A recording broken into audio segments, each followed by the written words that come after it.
Hi friends, ಎಲ್ಲರಿಗೂ ನಮಸ್ಕಾರ.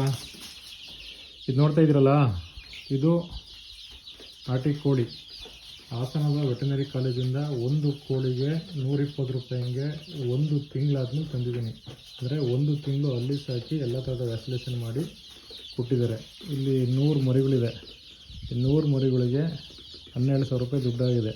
ನಮ್ಮ ಗಾಡಿಲೇ ಹೋಗಿ ತಗೊಂಬಂದಿದ್ದು. ಅಲ್ಲಿ ಬಾಕ್ಸ್ ಕಾಣ್ತಾ ಇದೆಯಲ್ಲ, ಆ ಬಾಕ್ಸಲ್ಲಿ ಹಾಕೊಂಡು ಬಂದಿದ್ದು. ಬಾಕ್ಸ್ ಕೂಡ ನಾವೇ ತಗೊಂಡೋಗ್ಬೇಕು.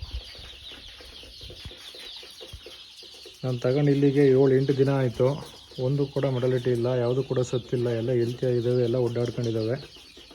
45 ಡೇಸ್ಗೆ ಒಂದು ಸಿಡ್ಬುದೊಂದು ವ್ಯಾಕ್ಸಿನೇಷನ್ ಮಾಡಬೇಕು ಅಂತ ಹೇಳಿದ್ದಾರೆ. ಅದು ಮಾಡಿಸ್ಬೇಕು. ಇದೇನಿದೆ ಶೆಡ್ಡಲ್ಲಿ ಹಿಂಗೆ ಕೊಡೋಕ್ಕಿದ್ರೆ ಅಂತ ನೋಡ್ತಾ ಇದ್ದೀರಾ, ನಮ್ಮದು ಆ್ಯಕ್ಚುಲಿ ಈ ಶೆಡ್ ಅಲ್ಲ, ಇದು ಆ್ಯಕ್ಚುಲಿ ಲೇಬರ್ ಶೆಡ್ಡು. ಲೇಬರ್ ಇರೋಕ್ಕಿಂತ ಮಾಡಿದ್ದು. ಇಲ್ಲಿ ಕಾಣ್ತಿದೆಯಲ್ಲ, ಈ ಶೆಡ್ಡಿಗೆ ಬಿಡಬೇಕು. ಸುತ್ತ ಟಾರ್ಪಲ್ ಹಾಕಿ ಬಿಡಬೇಕು.